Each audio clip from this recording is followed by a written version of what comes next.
Para jamaah, Bapak Ibu, saudaraku sekalian, rahimakumullah. Pada kesempatan pagi hari ini, kita melanjutkan tema yang sudah disampaikan oleh Bu Ririn tadi. Dan subtemanya adalah penjelasan tentang faedah lapar dan bencana kenyang. Oke. Jadi, penjelasan tentang faedah lapar dan bencana karena kenyang, dan bencana karena kenyang. Jadi menghancurkan dua syahwat kemarin itu memang yang pertama adalah syahwat perut, yang kedua syahwat farji.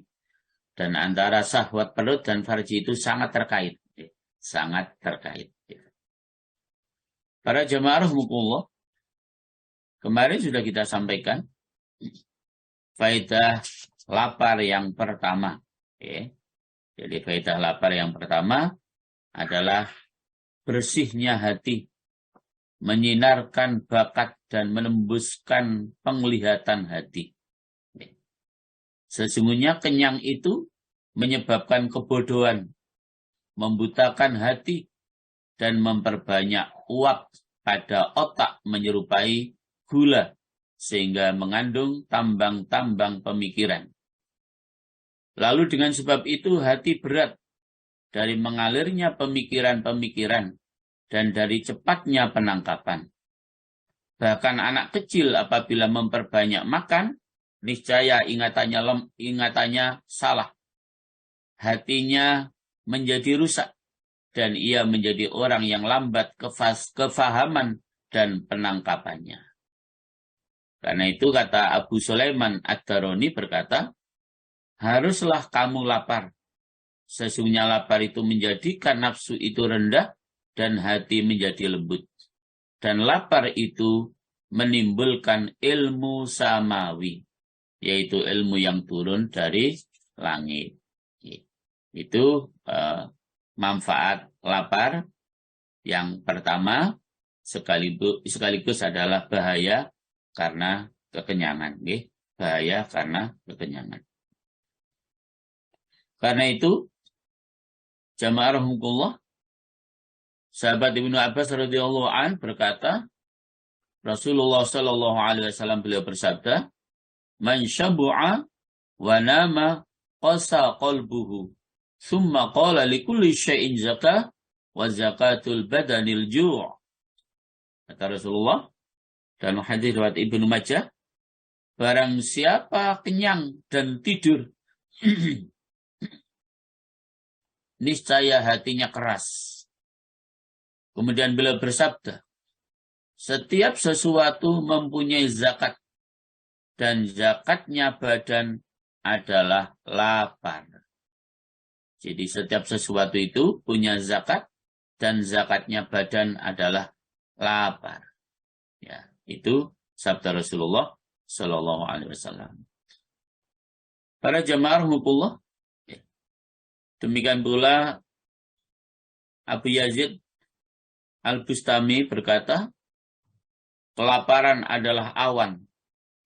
Lalu apabila hamba lapar, maka hikmah menghujani hatinya. Rasulullah Shallallahu Alaihi Wasallam bersabda, Nurul hikmatil ju' wa taba'udu min Allah Azza wa Jal. Asyab'u wal kurbah ilallah Azza wa Jal, hubbul masakin, waddunu minhum. Waddunnu minhum.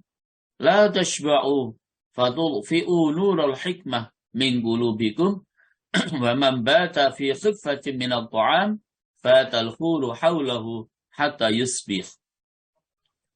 Cahaya hikmah adalah lapar. Dan menjauhkan diri dari Allah Azza wa Jalla adalah kenyang. Dan mendekatkan diri kepada Allah Azza wa Jalla adalah mencintai orang-orang miskin dan mendekati mereka.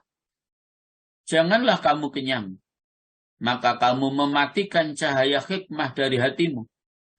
Barang siapa bermalam dalam keadaan ringan dari makanan, artinya perutnya kosong, niscaya bidadari bermalam di sekelilingnya sampai pagi. Allahu Akbar. Ya.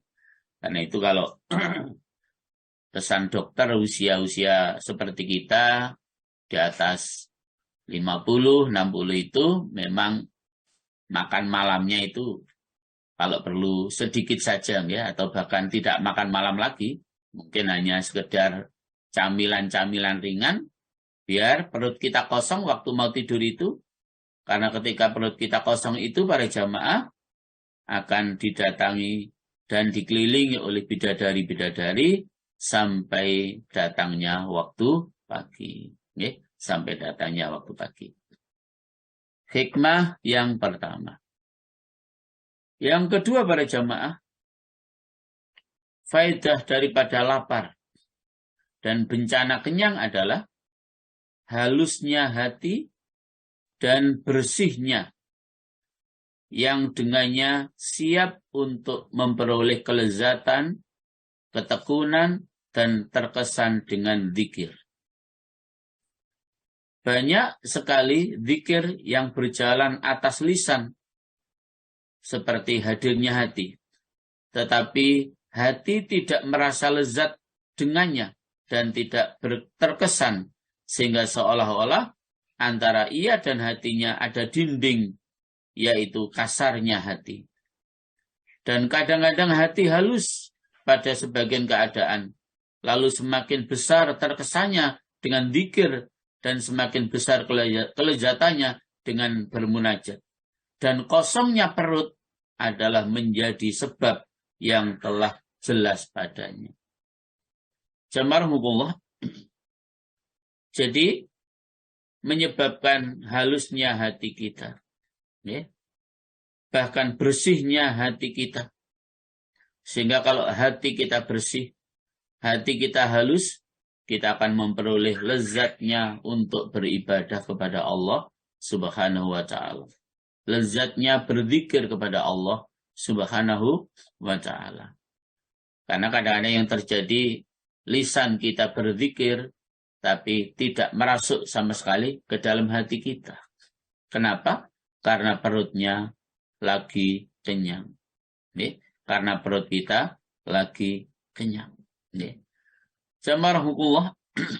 Jadi tidak ada cara lain untuk menghaluskan hati kita, lalu mengaitkan lisan kita ketika berzikir itu betul-betul nikmat kita rasakan, kecuali dengan mengosongkan perut.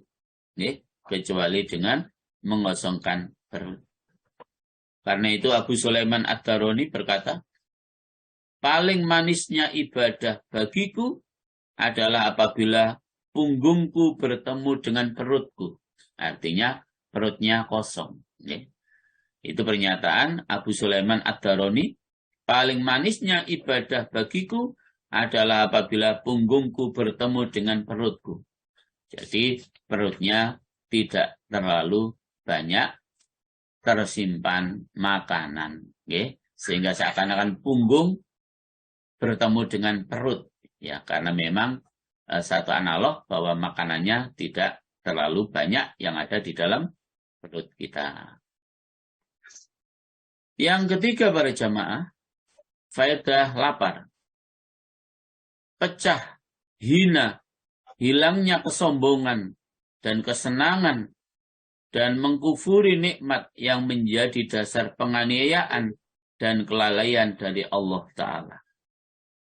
Maka hawa nafsu tidak dapat hancur dan tidak dapat hina dengan sesuatu sebagaimana ia dapat hina dengan lapar. Maka ketika lapar, ia tenang dan khusyuk kepada Tuhannya, dan ia mengetahui kelemahan dan kehinaannya, karena kekuatannya lemah dan daya upayanya sempit, disebabkan satu suap kecil makanan yang hilang daripadanya. Dan dunia gelap atasnya, karena minum air yang terlambat untuk memperolehnya. Jadi para jamaah rahmatullah, karena itu disarankan, ya, hendaknya kita terus-menerus lapar. sangat membutuhkan ketika kita lapar itu akan pertolongan Allah Subhanahu wa taala. Sehingga karena merasa butuh pertolongan Allah Subhanahu wa taala, itu yang menyebabkan kemudian kita betul-betul merasa butuh ya dengan Allah Subhanahu wa taala. Ketika kita betul-betul merasa butuh kepada Allah Subhanahu wa taala itu, saat itulah para jamaah kita bisa bermesra-mesraan dengan Allah karena kita selalu mendekatkan diri kepada Allah Subhanahu wa ta'ala. Karena itu pula para jamaah, ketika dunia dan simpanan-simpanannya ditawarkan kepada Rasulullah Shallallahu Alaihi Wasallam, maka justru beliau bersabda, la bal aju'u yauman wa ashba'u yauman fa idza jibtu sabartu wa tadarra'tu wa idza sami'tu syakartu. Kata Rasulullah, ketika ditawarkan seluruh kemewahan dunia, apa kata beliau? Tidak. Ya, beliau tidak mau. Tetapi aku lapar sehari dan kenyang sehari.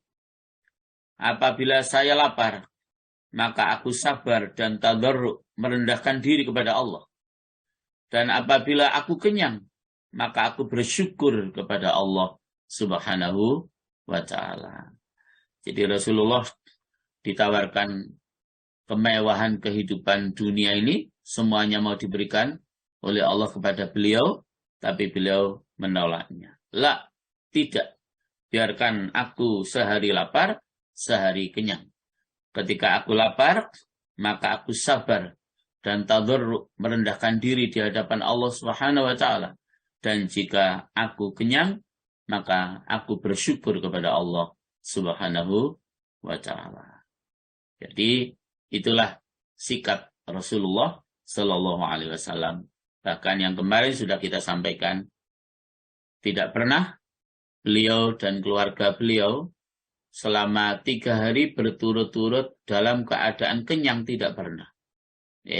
Jadi tidak pernah beliau dan keluarganya berturut-turut selama 3 hari dalam kondisi kenyang, beliau tidak pernah.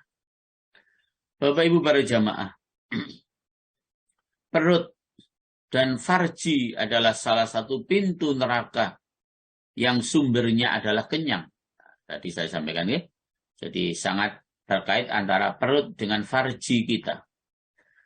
Jadi dikatakan perut dan farji adalah salah satu pintu neraka yang sumbernya adalah kenyang. Ya. Dan hina serta pecah adalah salah satu pintu surga dan sumbernya adalah lapar. Ya. Jadi hina dan pecahnya perut kita dengan lapar itu adalah merupakan salah satu pintu menuju surga adalah dengan cara lapar. Barang siapa menutupi pintu dari pintu-pintu neraka, maka ia membuka pintu dari pintu-pintu surga dengan pasti. Karena keduanya adalah saling berlawanan, seperti berlawanannya antara timur dengan barat. Maka dekat dengan salah satunya adalah jauh dari yang lainnya. Artinya kalau kita selalu lapar, kita bisa dekat dengan Allah, berarti dekat dengan surga Allah. Kalau kita selalu kenyang, kita bisa jauh dari Allah, berarti dekat dengan nerakanya Allah. Na'udzubillah min dzalik. Itulah yang dicontohkan oleh Rasulullah. Sehari kenyang, sehari lapar, atau sehari lapar, sehari kenyang. Ketika lapar biar bisa dekat dengan Allah dan bertadarruk di hadapan Allah. Ketika beliau sedang kenyang, biar bisa bersyukur kepada Allah Subhanahu wa ta'ala. Faedah yang keempat, lapar itu jamaah, bahwa ia tidak melupakan bencana Allah dan siksanya, dan tidak melupakan orang-orang yang menerima bencana. Sesungguhnya orang kenyang lupa kepada orang lapar, dan lupa kepada lapar. Dan hamba yang cerdas tidak menyaksikan bencana dari orang lain kecuali ia teringat bencana akhirat. Lalu ia ingat dari kehausannya akan kehausan semua makhluk di lapangan hari kiamat di padang mahsyar. Dari kelaparannya akan laparnya penghuni neraka, sehingga sesungguhnya mereka lapar, lalu makan kayu berduri dan pohon zakum, dan mereka minum air dingin dan nanah. Jadi Bapak Ibu rahimakumullah, lapar ini faedahnya yang keempat, tidak melupakan bencana Allah dan siksaannya, ya, dan tidak melupakan orang-orang yang menerima bencana. Jadi dengan kita merasakan lapar, itu juga akhirnya bisa merasakan laparnya pada orang lain, sehingga menimbulkan kasih sayang terhadap orang lain dengan kita juga merasa lapar. Bahkan dengan kita merasa lapar itu para jamaah, hendaknya kita menjadi teringat akan laparnya dan hausnya kita nanti ketika dikumpulkan oleh Allah di padang mahsyar. Matahari begitu sangat dekat dengan kepala kita, betapa amat sangat lapar saat itu, betapa amat sangat haus saat itu, dan itulah hikmah kenapa kita juga harus lapar. Biar kita persiapan, biar di akhirat nanti tidak sampai betul-betul merasa lapar dengan kita sudah mengawali lapar saat hidup di dunia ini yang menjadi wasilah bagi kita untuk mendekatkan diri kita kepada Allah Subhanahu wa ta'ala. Bapak Ibu para jamaah rahimakumullah. Karena itu ditanyakan kepada Nabi Yusuf alaihissalam, mengapa kamu lapar? Sedang di tanganmu semua simpanan bumi. Artinya ketika Nabi Yusuf itu sudah menjadi raja atau menjadi bendahara saat itu, semua ada. Tapi kenapa Nabi Yusuf alaihissalam masih sering lapar? Masih suka dalam kondisi lapar? Nabi Yusuf kemudian menjawab, aku takut kenyang, lalu aku lupa kepada orang-orang yang lapar. Masya Allah. Jadi takutnya Nabi Yusuf alaihissalam dalam kondisi kenyang itu, takut kalau lupa nanti terhadap orang-orang yang sedang lapar. Makanya saudara-saudaranya yang dulu membuangnya, yang bahkan mau dibunuhnya, begitu terjadi apa istilahnya krisis ekonomi atau paceklik, semua datang untuk memohon pertolongan dan bantuan kepada Nabi Yusuf, semuanya tetap ditolong dan semuanya tetap dibantu. Jadi Nabi Yusuf takut ketika selalu dalam keadaan kenyang itu akan lupa terhadap orang-orang yang sedang dalam keadaan lapar.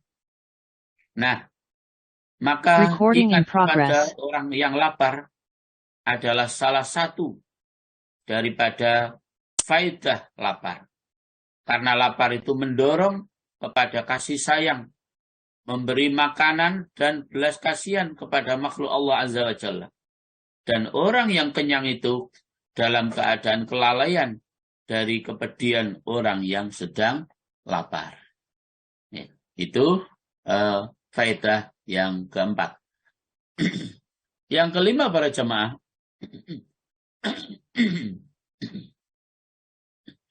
faedah lapar yang kelima para jemaah, yang paling besar faedahnya, yaitu apa? Menghancurkan semua nafsu syahwat maksiat dan menguasai hawa nafsu yang menyuruh berbuat kejahatan. Jadi para jamaah, untuk menghancurkan semua nafsu syahwat maksiat dan bahkan menguasai hawa nafsu yang menyuruh berbuat kejahatan adalah hanya dengan satu syarat, yaitu dengan cara lapar. Itulah kita mampu menghancurkan semua nafsu syahwat maksiat dan mampu menguasai hawa nafsu yang menyuruh kita untuk selalu berbuat kemaksiatan. Ya, selalu berbuat kemaksiatan. Bapak Ibu rahmatullah, karena itu pula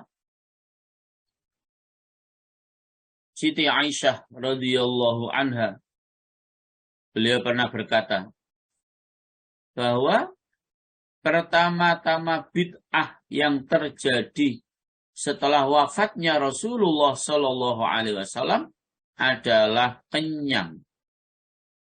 Jadi para jamaah, pernyataan Siti Aisyah, istri Rasulullah Shallallahu Alaihi Wasallam, kata beliau bahwa pertama-tama bid'ah yang terjadi setelah wafatnya Rasulullah Shallallahu Alaihi Wasallam adalah kenyang. Ya.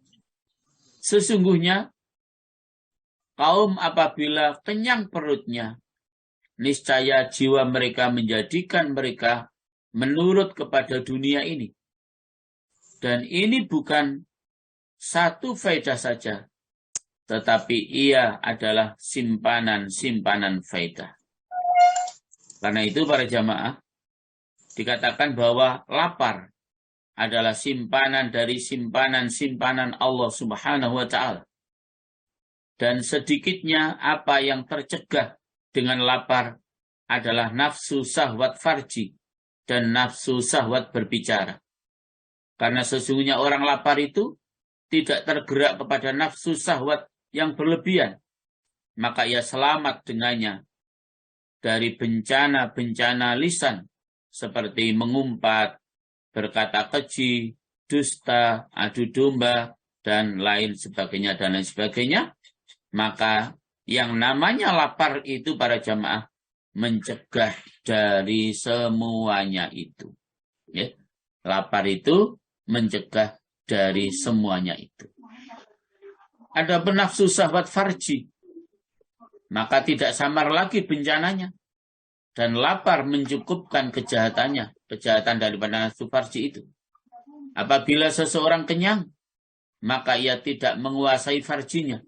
Walaupun takwa mencegahnya, lalu ia tidak dapat menguasai matanya, maka mata berzina sebagaimana farji berzina. Kalau ia dapat menguasai matanya dengan memejamkan mata, maka ia tidak dapat menguasai pikirannya. Lalu tergores baginya macam-macam pikiran yang jelek dan suara hati dengan sebab-sebab nafsu syahwat dan apa yang dapat mengganggu munajatnya. Dan kadang-kadang demikian terlintas baginya di pertengahan sholat. Itulah sebabnya para jamaah, ketika seorang pemuda belum mampu untuk menikah, maka dalam rangka untuk menjaga nafsu syahwat farjinya itu, solusi yang diberikan oleh Rasulullah Shallallahu Alaihi Wasallam adalah diperintahkan oleh beliau berpuasa. Ya. Jadi ketika kita tidak mampu untuk menahan nafsu syahwat farji kita, bagi seorang pemuda khususnya, maka solusi yang ditawarkan oleh Rasulullah Shallallahu Alaihi Wasallam, silakan berpuasa. Karena dengan perut lapar itu mampu melemahkan nafsu syahwat farji kita, sehingga dengan kita mampu menguasai nafsu syahwat farji kita, kita tidak akan terjerumus ke dalam perbuatan-perbuatan kemaksiatan dan kemungkaran. Ya. Jadi jelas dalam hadis itu, ketika kita belum mampu untuk menikah, maka caranya biar nafsu syahwat farji kita tidak membara, cara yang ditawarkan oleh Rasulullah SAW adalah dengan cara berpuasa. Itu yang kelima. Faedah yang keenam para jamaah, faedah lapar yang keenam para jamaah, menolak tidur dan mengekalkan tidur di malam hari. Sesungguhnya barang siapa yang kenyang, niscaya minumnya menjadi banyak. Dan barang siapa yang minumnya banyak, niscaya tidurnya juga menjadi banyak. Karena itulah para jamaah, sebagian syekh berkata, ketika datangnya sebuah makanan, maka Syekh ini memberikan nasihat, janganlah kamu makan banyak, maka kamu akan minum banyak, lalu kamu akan tidur banyak, lalu kamu akan rugi banyak. Masya Allah. Okay? Jadi kalau kita tidur banyak, maka kita akan menjadi rugi yang banyak. Oleh sebab itu pula para jamaah, pendapat 70 orang yang sidik, orang yang benar-benar baik perilaku dan ucapannya serta hatinya. Itu sidikin, orang-orang yang benar. Jadi pendapat 70 orang yang sidik telah sepakat bahwa banyaknya tidur itu dari banyaknya minum. Dan dalam banyaknya tidur itu penyia-nyiaan umur. Hilangnya sholat tahajud, dungunya tabiat dan kasarnya hati. Dan umur itu adalah paling berharganya mutiara. Dan ia adalah modal hamba yang padanya ia berdagang. Dan tidur adalah kematian. Maka memperbanyak tidur dapat mengurangi umur. Masya Allah. Jadi memperbanyak tidur itu, para jamaah, dapat mengurangi umur. Ya, karena seakan-akan saat kita tidur itu kan mati para jamaah. Nah, jadi karena sudah banyak menikmati tidur, sehingga mati kita itu sudah banyak kita lakukan ketika kita terlalu banyak tidur. Bapak Ibu para jamaah, jadi dengan kita tidak terlalu kenyang alias dalam kondisi lapar, kita mampu untuk banyak berbuat. Karena kalau terlalu kenyang jelas minumnya banyak, kalau makannya banyak, minumnya banyak, dan dengan sebab makan dan minum banyak itu kita akan lebih mudah untuk tidur, ya, memperbanyak untuk tidur. Sementara para jamaah, kita tidak tahu usia yang Allah jatahkan kepada kita dalam hidup ini. Memang ketika pergantian tahun, baik Masihiyah seperti saat ini, maupun pergantian tahun Hijriyah, yang insya Allah sebentar lagi akan sama-sama kita jelang, itu secara matematik memang usia kita bertambah. Menjadi 50, menjadi 60, menjadi 72, menjadi 90. Secara matematik memang secara matematik usia kita bertambah. Tapi ingat para jamaah, hakikatnya adalah sudah dikurangi lagi oleh Allah 1 tahun. Maka kesempatan hidup bagi kita semakin sedikit, semakin sedikit, semakin sedikit. Maka jangan sampai para jamaah kesempatan hidup yang semakin sedikit ini justru merugikan kita karena kita banyak menganggur, karena kita banyak tidur, sehingga tidak terlalu banyak ibadah dan amaliyah yang bisa kita lakukan. Rasulullah Shallallahu Alaihi Wasallam dalam sebuah hadis riwayat Imam Tabrani, beliau mengingatkan kita semua para jamaah. Hadis ini sungguh amat menjadi pemikiran kita bersama.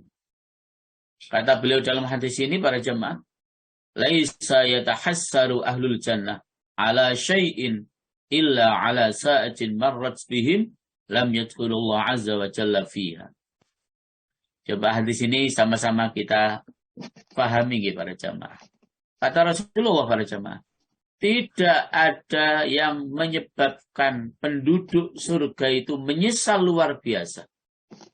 Jangan bayangkan, penduduk surga itu masih menyesal luar biasa. Kenapa para jamaah sudah di surga masih menyesal? Dalam kelanjutan hadis ini, Rasulullah mengingatkan kita, karena waktu masih hidup di dunia, berlalu satu waktu saja para jamaah. Yang berlalunya satu waktu itu tidak kita pergunakan untuk berzikir kepada Allah Subhanahu wa Ta'ala. Yang berlalunya satu waktu itu para jemaah tidak kita pergunakan untuk beribadah kepada Allah Subhanahu wa taala. Maka jangan sampai karena kita kebanyakan tidur sehingga kebanyakan kita meninggalkan ibadah kepada Allah Subhanahu wa taala.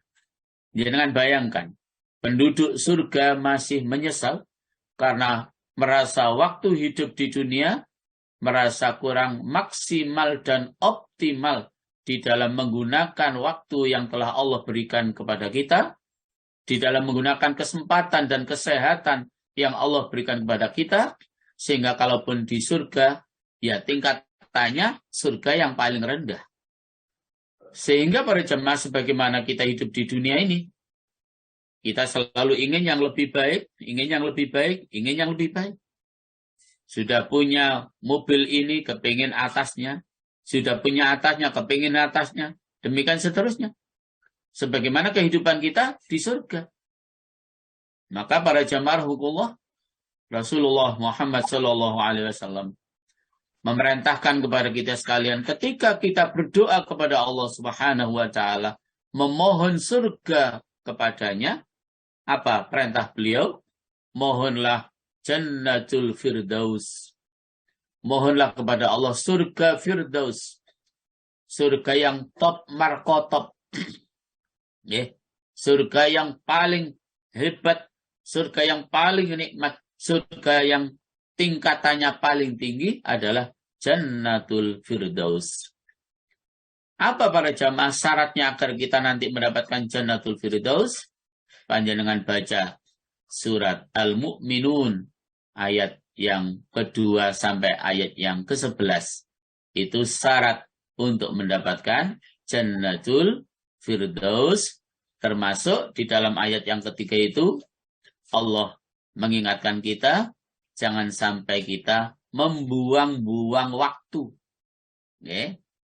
Sehingga saya kadang-kadang ya berpikirnya Masya Allah, kadang-kadang kita ini semalam suntuk di depan TV, sekedar karena sepak bola saja. Sementara baca Al-Quran, banyak sedikit aja sudah ngantuk. Sementara ketika kita mau sholat, 2 rakaat saja sudah males. Tetapi begitu di depan TV dengan melihat sepak bola, itu kita kuat semalam suntuk, tidak tidur. Itu amat sangat merugikan kita untuk mempersiapkan bekal kehidupan kita di akhirat kelak para jemaah. Jadi ingat urusan kita di dunia ini amat sangat terkait dengan urusan kehidupan kita di akhirat kelak. Jangan bayangkan di surga masih merasa rugi karena waktu hidup di dunia merasa kurang optimal dan maksimal di dalam menjalankan ibadah kepada Allah Subhanahu wa taala, banyak waktu yang terbuang karena berleha-leha saja, banyak waktu yang terbuang karena kita kebanyakan tidur. Dan kebanyakan tidur itu sebabnya adalah perut kita terlalu kenyang.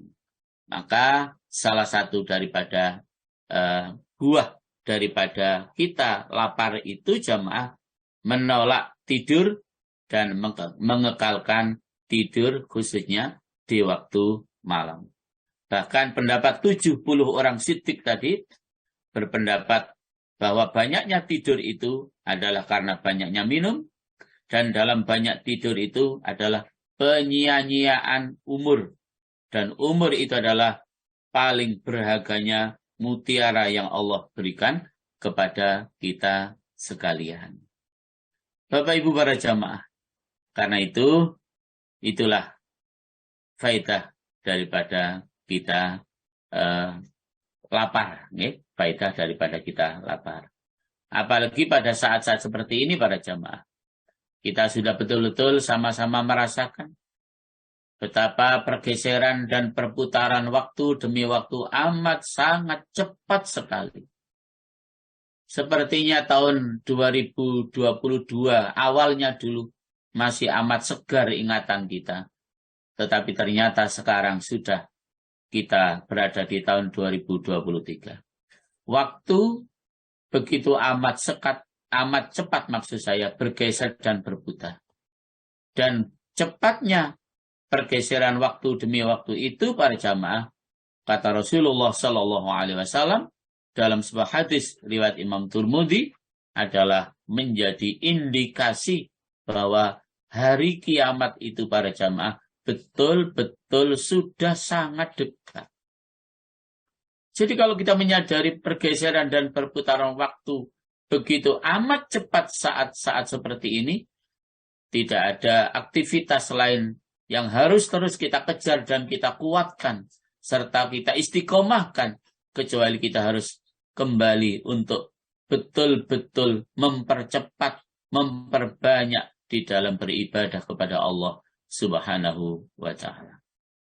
Cepatnya pergeseran waktu demi waktu menjelang daripada dekatnya hari kiamat itu digambarkan oleh Rasulullah, la taqumus sa'atu hatta yataqarrabaz zaman wa takunu sanatu kasyahr wa syahru kal jum'ah wa takunu jum'atu kal yaum wa yakunu yaum kas-sa'ah wa takunu sa'atu kadarmati binnar. Rawatul Muti. Kata Rasulullah, hari kiamat itu tidak akan pernah terjadi kecuali pergeseran waktu ke waktu berikutnya itu amat sangat cepat. Beliau menggambarkan cepatnya pergeseran waktu itu, 1 tahun itu para jamaah hanya seperti 1 bulan. Begitu cepatnya. Rasanya baru kemarin tahun 2022, sekarang kita sudah masuk 2023. Kemudian 1 bulan itu kata Rasulullah para jamaah, kal Jum'ah seperti seminggu. Ya, seminggu, bukan hari Minggu. Ya. Hari itu hari Ahad, bukan Minggu. Minggu itu seminggu, ya, sepekan. Ya. Dan seminggu itu, kata Rasulullah para jamaah, hanya seperti sehari. Baru kemarin Jumat, sekarang Jumat lagi. Dan sehari itu para jamaah digambarkan dalam hadis Rasulullah Sallallahu Alaihi Wasallam, kasa'ah seperti hanya 1 jam. Sehari seperti hanya 1 jam. Dan 1 jam itu digambarkan oleh Rasulullah Sallallahu Alaihi Wasallam bagaikan kita menyulut api. Apalagi kalau sekarang menyulut apinya dengan pakai gas bumi, LPG dan lain sebagainya, tak langsung nyala. Itulah para jamaah peringatan Rasulullah Sallallahu Alaihi Wasallam untuk kita sekalian. Maka mari kita perhatikan dan kita sikapi dengan cepatnya pergeseran waktu dan perputaran waktu demi waktu itu harusnya mendorong kita juga untuk mempercepat dalam beribadah kepada Allah Subhanahu wa Ta'ala. Tidak ada istilah nanti saja saya kalau sudah pensiun bergabung ngaji di Asyifa. Apakah jaminan kalau sudah pensiun kita masih diberikan umur panjang oleh Allah? Tidak ada yang mampu untuk menjamin. Apakah jaminan kalau kita mau belajar membaca Al-Quran, nunggu kalau nanti sudah pensiun lalu waktu kita menjadi longgar? Tidak ada yang bisa menjamin hal tersebut jamaah. Justru yang terbaik para jamaah, kesibukan demi kesibukan yang telah ada pada diri kita dan kita lakukan itu, yang terbaik para jamaah adalah bagaimana kita mampu memanage waktu dengan sebaik-baiknya.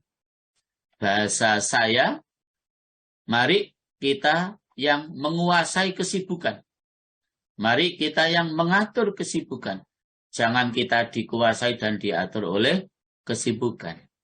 Tidak akan pernah membahagiakan hidup kita kalau seperti itu. Tapi ketika kita yang mengatur kesibukan, maka pasti akan bahagia dan akan terrealisasi semua apa yang telah kita rencanakan. Hari ini saatnya kita ngaji. Jam ini saatnya kita ngaji. Jam ini saatnya kita bekerja. Jam ini saatnya kita bercengkrama dengan keluarga. Jam ini saatnya kita bersosialisasi dengan masyarakat, dan begitu seterusnya, dan begitu seterusnya. Jadi kita jamaah yang harus menguasai kesibukan. Jangan kita yang dikuasai kesibukan. Jamaah rahimakumullah. Karena tidak ada menyesal itu di depan, memang menyesal itu pasti di belakang. Tetapi tidak ada istilah kita berputus asa dari rahmat Allah. Tidak ada istilah kita merasa tidak mendapatkan rahmat Allah, tidak ada. Maka apapun yang merasa kita terlambat untuk melakukan, segeralah kita untuk melakukan saat ini. Kita mulai dari diri kita dan kita mulai sekarang. Sehingga kita tidak merasa terlambat lagi. Monggo, yang belum bisa baca Al-Quran, ayo kita mulai. Nggak usah sungkan, nggak usah takut. Ya, nggak usah sungkan, nggak usah takut. Monggo, yang belum bisa baca Al-Quran, yang belum bisa melaksanakan ibadah ini dengan baik, dan lain sebagainya, dan sebagainya. Inilah sarana bagi kita, melalui kajian online Asy-Syifa ini, dalam rangka untuk memperbaiki seluruh amaliyah kita, memperbaiki seluruh ibadah kita, memperbaiki seluruh perilaku kita, sehingga semakin ke sana perjalanan hidup kita, harusnya hari ini harus lebih baik daripada kemarin, dan esok harus lebih baik daripada hari ini. Kalau hari ini sama dengan kemarin, kita termasuk orang yang merugi, dan kalau hari ini justru lebih jelek daripada kemarin, kita termasuk orang-orang yang dilaknat oleh Allah. Na'udzubillah, tsumma na'udzubillah min dzalik. Kenapa Islam itu selalu mengajak kepada kita kepada hal-hal yang positif dan bahkan konstruktif? Jadi kata Rasulullah harus lebih baik, lebih baik, lebih baik, lebih baik. Karena semakin ke sana perjalanan hidup kita, semakin sedikit kesempatan kita untuk berbuat, maka waktu yang tinggal sedikit itu harus kita isi dengan kebaikan, dan di penghujungnya nanti dengan kebaikan-kebaikan yang kita lakukan itu, jamaah, mudah-mudahan itu menjadi wasilah bagi kita agar saat kita dipanggil oleh Allah Subhanahu wa taala dalam keadaan husnul khotimah. Itulah yang menjadi harapan seluruh kita agar kita kembali kepada Allah nanti dalam keadaan husnul khotimah. Sudah pernah saya sampaikan melalui majelis kajian ini, jamaah, bahwa untuk mendapatkan husnul khotimah itu ya memang tidak mudah. Walaupun doa kita ketika ada orang yang sedang sakit parah, atau bahkan ketika ada orang yang sudah meninggal dunia, tetap saja kita husnudzon dan kita doakan semoga husnul khotimah. Kita husnudzon saja, jangan suudzon bahwa beliau-beliau almarhumah itu kembali kepada Allah dalam keadaan akhir yang baik atau husnul khotimah. Jadi para jamaah, memang tidak mudah untuk mencapai husnul khotimah. Harus diawali dengan yang namanya husnus sirah. Ya, diawali dengan yang namanya husnus sirah. Baiknya perjalanan hidup kita. Itulah yang akan mampu menghantarkan kita untuk mencapai husnul khotimah. Diawali dengan husnus sirah. Baiknya perjalanan hidup kita, itu upaya kita dalam rangka mencapai husnul khotimah. Jadi para jamaah Allah, orang yang di dalam surga saja masih amat sangat menyesal. Lalu bagaimana yang ada di dalam neraka?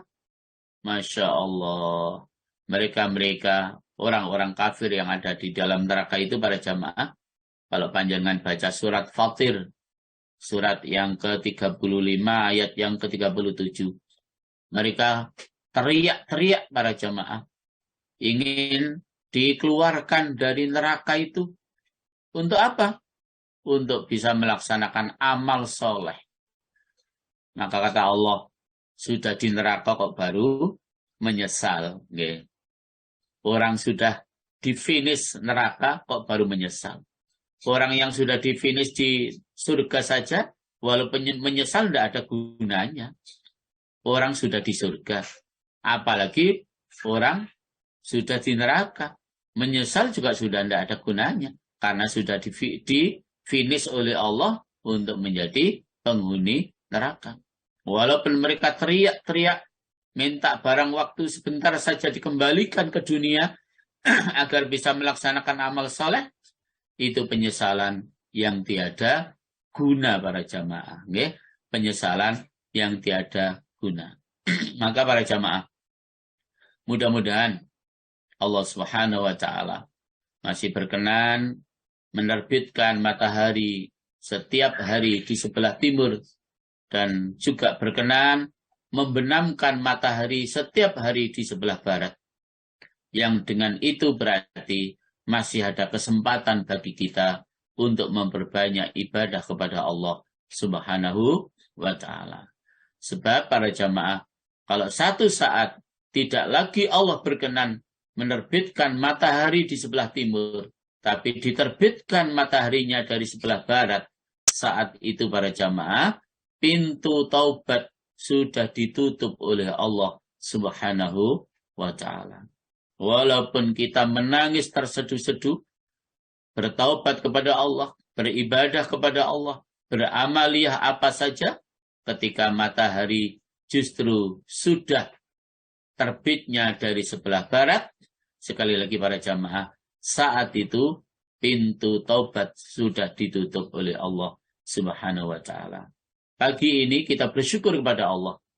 Allah masih berkenan menerbitkan matahari di sebelah timur. Dan mudah-mudahan nanti sore Allah juga masih membenamkan matahari di sebelah barat. Dan itu menjadi kesempatan emas bagi kita untuk secara maksimal dan optimal mengisi waktu yang Allah berikan kepada kita sekalian dalam rangka memperbanyak ibadah kepada Allah Subhanahu wa Ta'ala.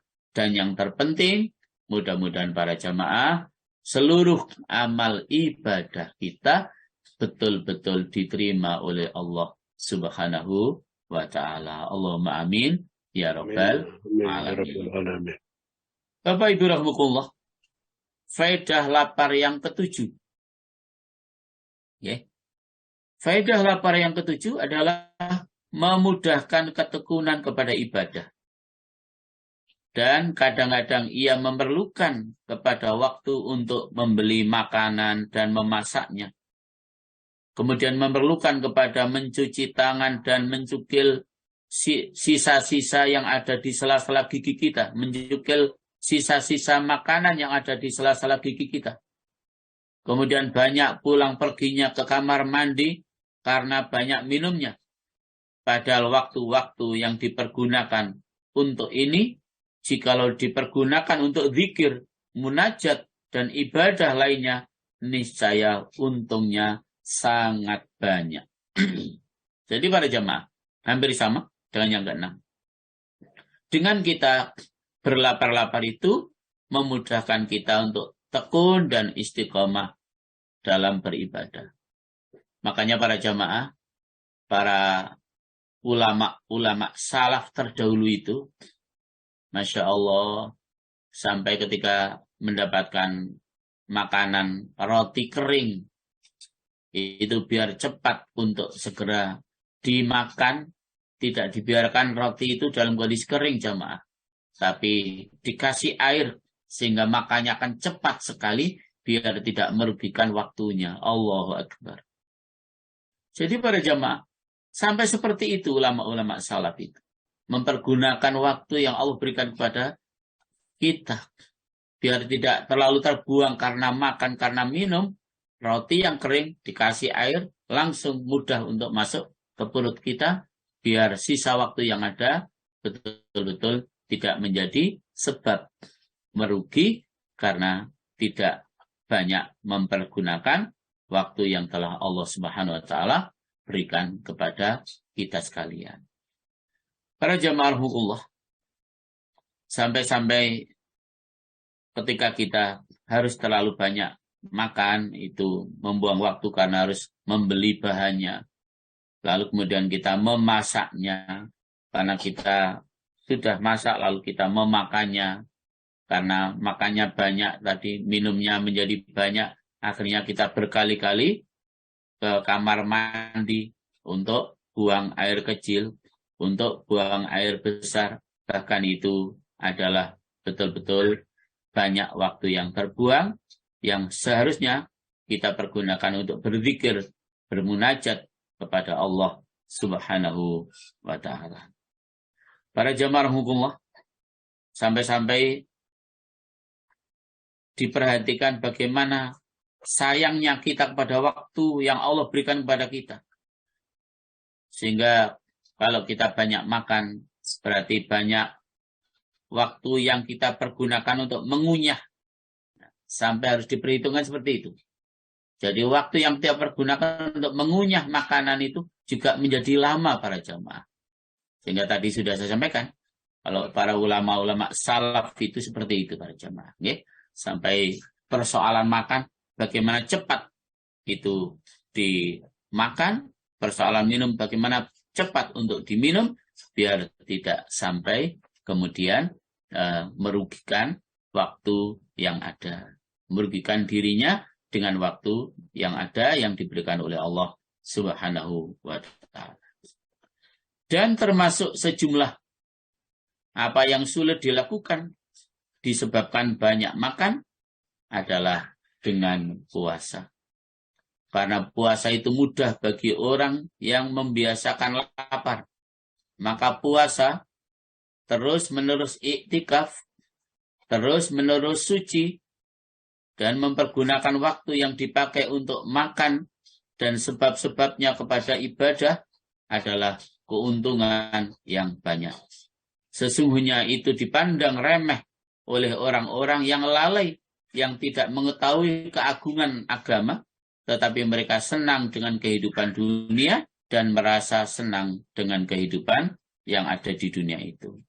Karena itu Allah Subhanahu wa taala, Bu Indri ya, mengingatkan kita di dalam surat Ar-Rum, surat yang ke-30, ayat yang ke-7. Bismillahirrahmanirrahim.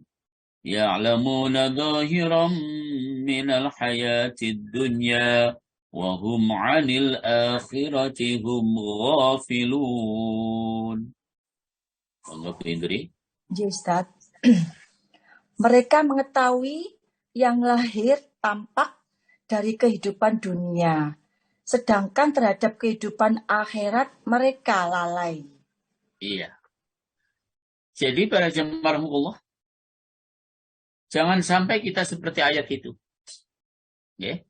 Kita hanya mengetahui hal-hal yang lahiriah dari kehidupan di dunia ini.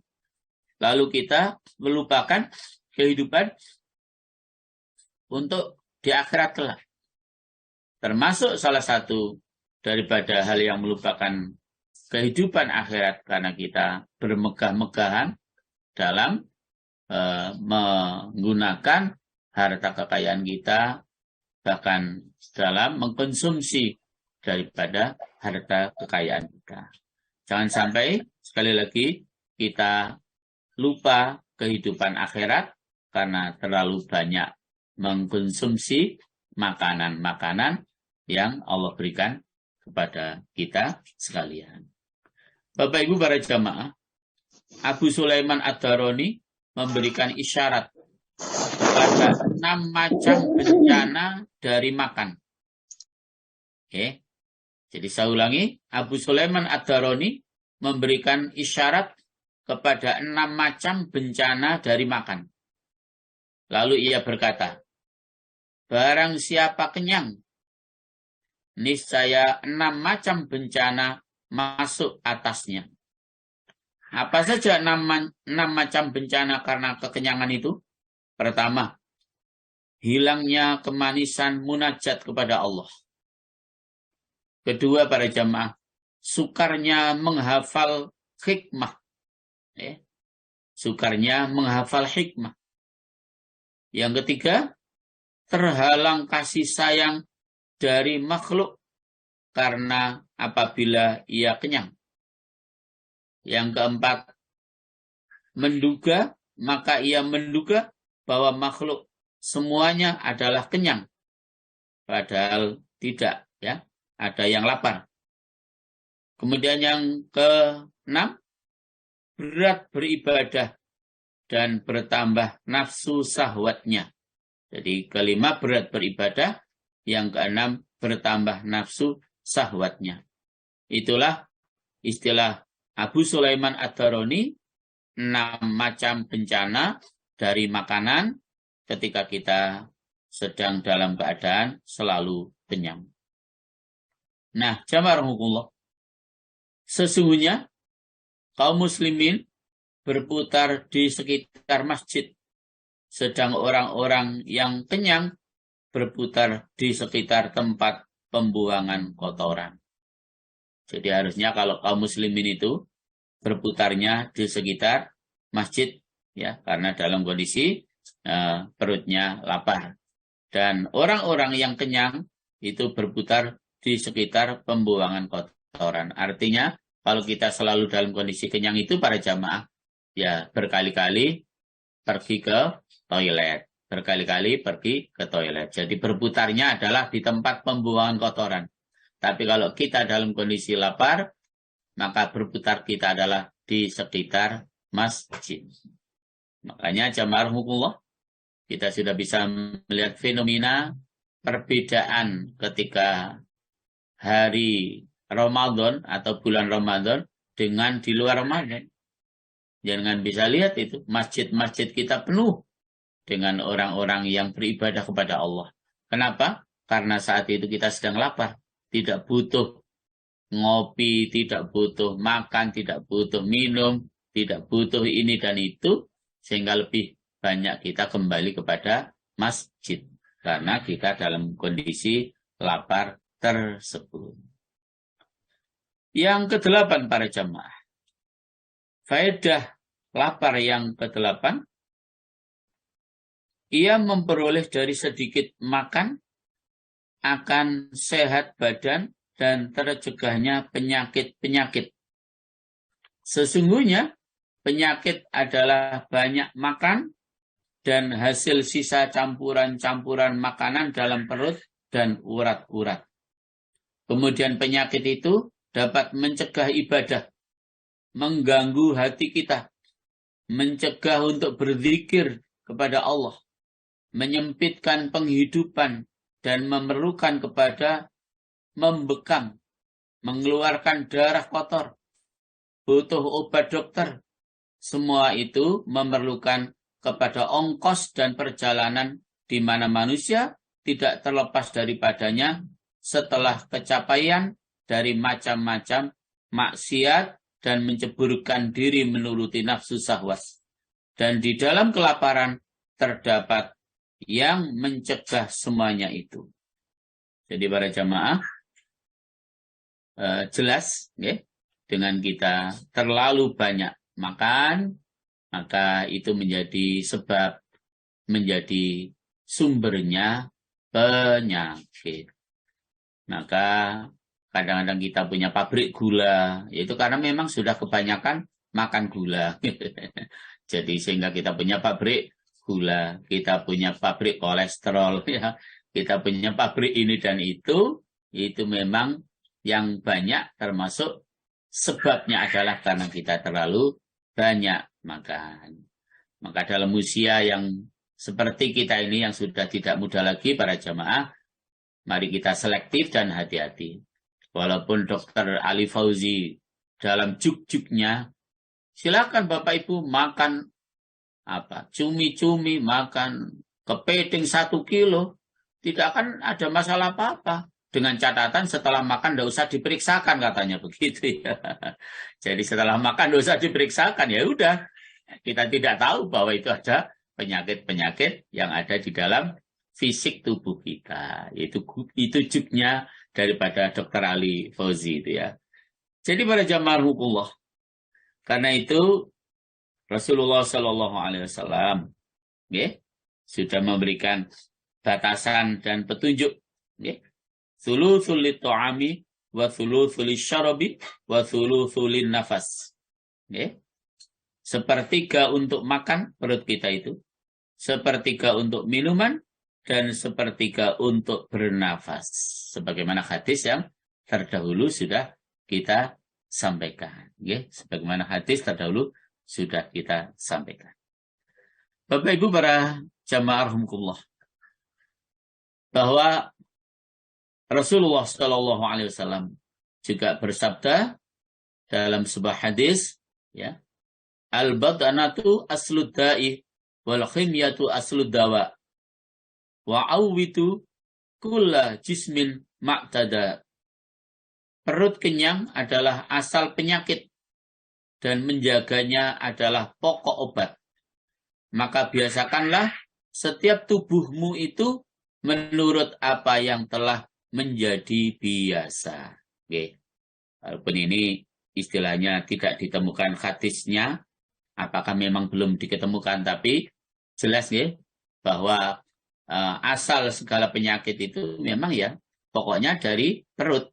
Ya, pokoknya dari perut. Dan untuk menjadi obat daripada penyakit itu adalah dengan cara kita mengosongkan perut kita, alias dengan kita berpuasa. Alias kita dengan berpuasa. Karena itu pula para jamaah, hadis yang sudah terkenal, riwayat Imam At-Tabrani dari Abu Nu'aim, dari hadis Abu Hurairah, dalam sebuah hadis Rasulullah SAW beliau dawuh sumu tasihu. Ini hadis yang sudah amat terkenal. Berpuasalah kalian, maka kalian akan menjadi sehat. Nah, sumu tasihu. Puasalah, niscaya kamu akan menjadi sehat. Ya, jadi ada penyakit-penyakit tertentu atau bahkan secara umum, kalau kita mau sehat, maka kata Rasulullah, salah satu caranya adalah dengan berpuasa. Itu sudah sering kita buktikan, sering kita buktikan. Dan salah satu daripada contoh yang saya melihat secara langsung, almarhum ayah saya, para jamaah, itu kalau orang desa itu kan semalam, atau maksud saya sebulan suntuk imam sholat tarawih itu kan ya satu orang itu saja. Tidak seperti di Surabaya, setiap malam imam sholat tarawihnya berganti-ganti. Ustadz ini, besok Ustadz ini. Kalau di desa, mboten jamaah. Selama Ramadan itu ya, mau tidak mau mulai sholat tarawih pertama, sampai mengimami sholat hari raya Idul Fitri, ya satu orang itu. Termasuk dulu almarhum ayah saya. Yang saya lihat langsung para jemaah, bapak saya itu ketika tidak Ramadan, ya itu batuknya luar biasa. Bahasa Jawanya ngekel. Ngekel itu kalau untuk imami sudah tidak bisa. Batuk luar biasa. Tapi begitu masuk Ramadan, sama sekali tidak pernah batuk. Bahkan ngimami sampai selesai Ramadan, sampai selesai ngimami sholat Idul Fitri, sama sekali tidak batuk. Itu terbukti kebenaran hadis Rasulullah Sallallahu Alaihi Wasallam. Sumu tasihu, berpuasalah maka kamu akan menjadi sehat. Betul-betul itu memang terbukti para jamaah. Dengan kita selalu untuk berpuasa, maka itu menjadi sebab kita akan selalu sehat. Maka di dalam puasa, lapar dan menyedikitkan makanan, terdapat kesehatan tubuh dari penyakit-penyakit dan kesehatan hati dari penyakit melampaui batas, serta dapat merendahkan sikap sombong dalam kehidupan. Sehingga nampak dalam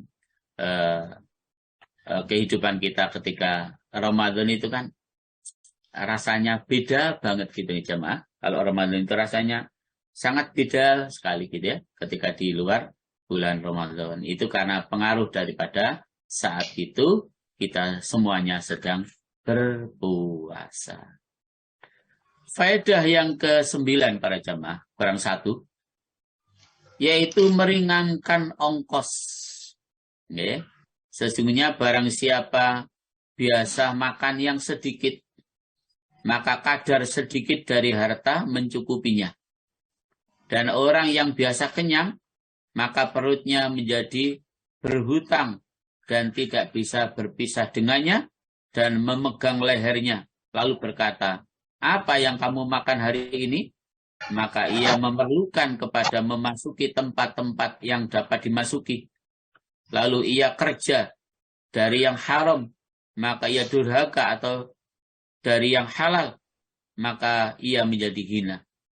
Dan kadang-kadang memerlukan kepada memejamkan mata rakusan kepada manusia, dan itu adalah puncak kehinaan dan kerendahan. Sedang orang mukmin itu sedikit ongkosnya. Jadi kalau kita berlapar-lapar itu jamaah justru ongkosnya sedikit, ya. Cukup dengan makan sesuap nasi selesai. Yang penting memang sudah memenuhi kebutuhan gizi, protein, dan vitamin yang dibutuhkan oleh tubuh kita, ya. Yang dibutuhkan oleh tubuh kita. Jamaah rahimakumullah. Karena itu sebagaimana penjelasan yang sebelumnya bahwa Rasulullah dawuh adimu qur'aba bil jannah bil ju'. Terus meneruslah mengetuk pintu surga dengan lapar. Jadi kata Rasulullah, terus meneruslah mengetuk pintu surga Allah dengan lapar. Bapak Ibu rahmatullah, yang terakhir, faedah yang ke-10. Yang terakhir. Faedah yang ke-10, dengan kita lapar itu memungkinkan untuk mengutamakan orang lain dan mensedekahkan makanan yang lebih kepada anak yatim dan fakir miskin.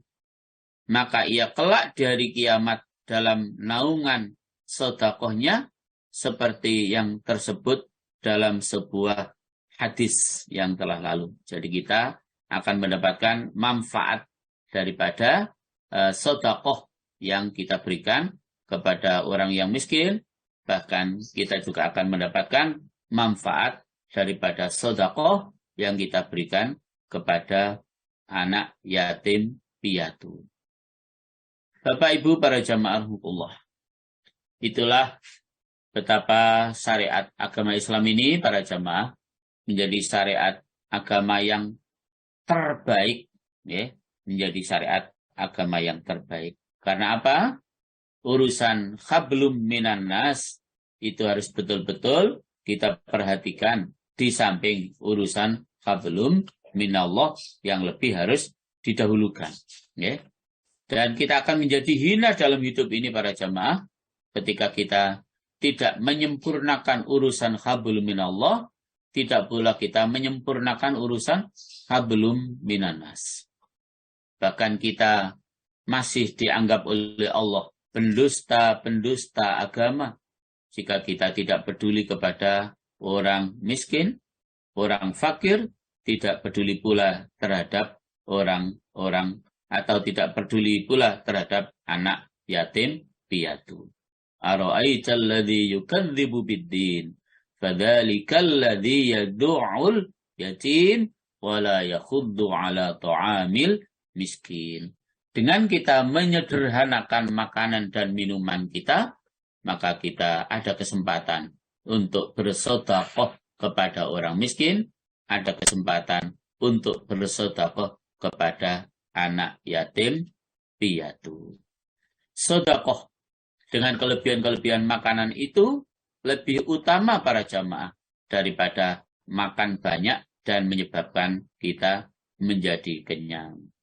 Al-Hasan radhiyallahu an apabila membaca ayat Bismillahirrahmanirrahim, Inna 'aradna al-amanata 'ala as-samawati wal ardi wal jibali fa'abayna an yahmilnaha wa ashfaqna minha wa hamalaha al-insan Innahu kana zaluman jahula. Surat Al-Ahzab ayat 72. Surat 33.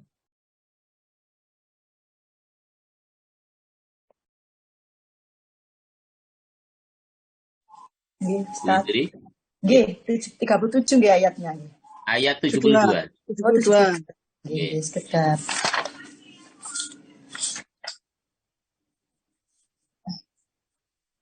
sehingga Allah akan mengazab orang-orang munafik laki-laki. Bukan itu.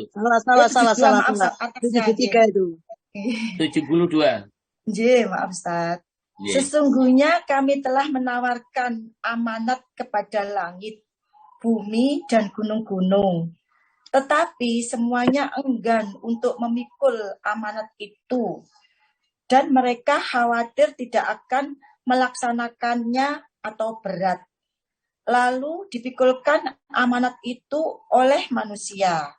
Sungguh manusia itu sangat zalim dan sangat bodoh. Iya. Ketika Al-Hasan radhiyallahu an membacakan ayat itu para jamaah, maka Al-Hasan berkata, Allah Ta'ala mengemukakan amanat kepada langit yang 7 tingkat. Jalan-jalan yang dihiasinya dengan bintang-bintang dan para malaikat pembawa arsy yang agung.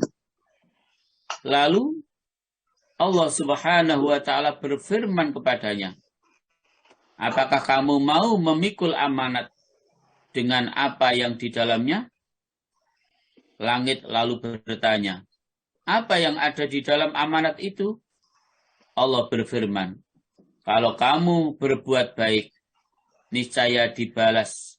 Dan kalau kamu berbuat kejelekan, niscaya disiksa. Lalu ia berkata, tidak langit itu. Kemudian Allah Ta'ala mengemukakan amanat seperti itu kepada kami, manusia maksudnya. Lalu bumi, maksudnya kepada kami bumi, lalu bumi itu enggan. Kemudian Allah mengemukakan amanat kepada gunung yang tinggi menjulang, keras lagi sulit.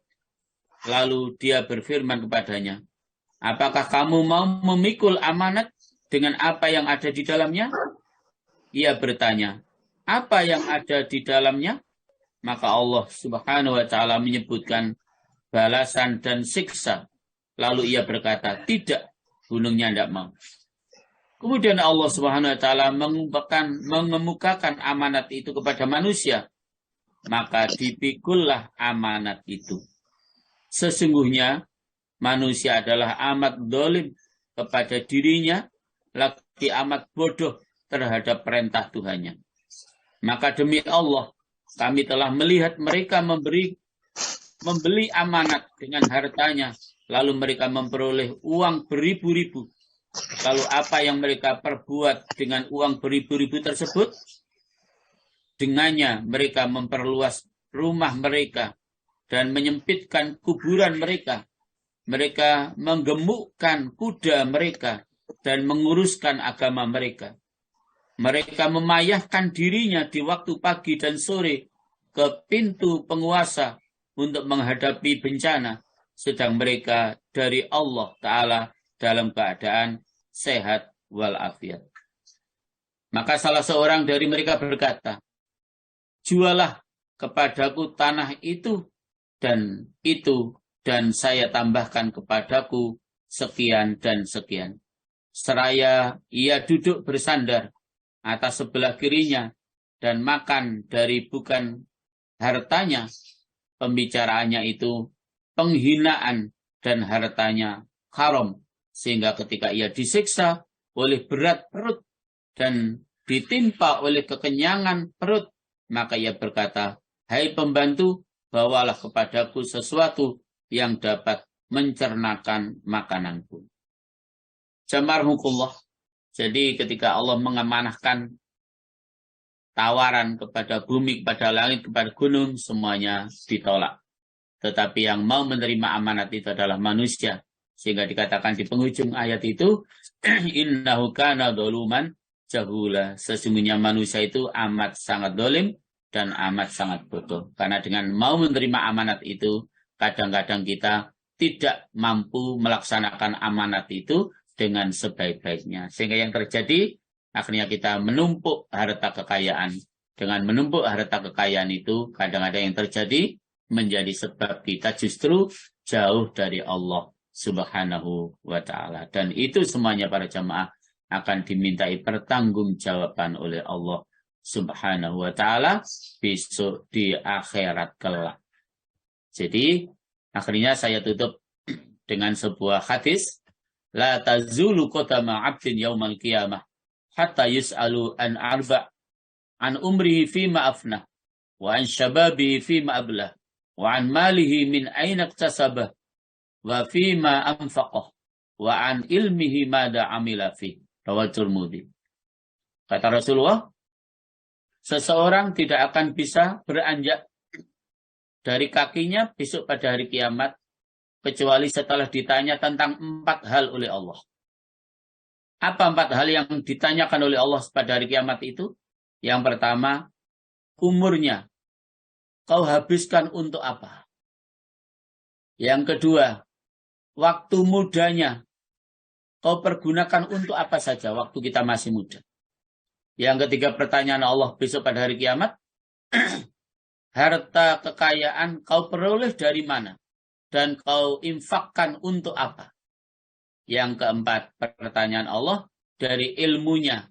Apa yang sudah kamu kerjakan dengan ilmu yang sudah kita miliki itu. Itulah 4 pertanyaan yang seseorang tidak akan dapat beranjak dari tempat berdirinya kecuali kita mampu menjawab 4 pertanyaan dari Allah Subhanahu wa taala tersebut.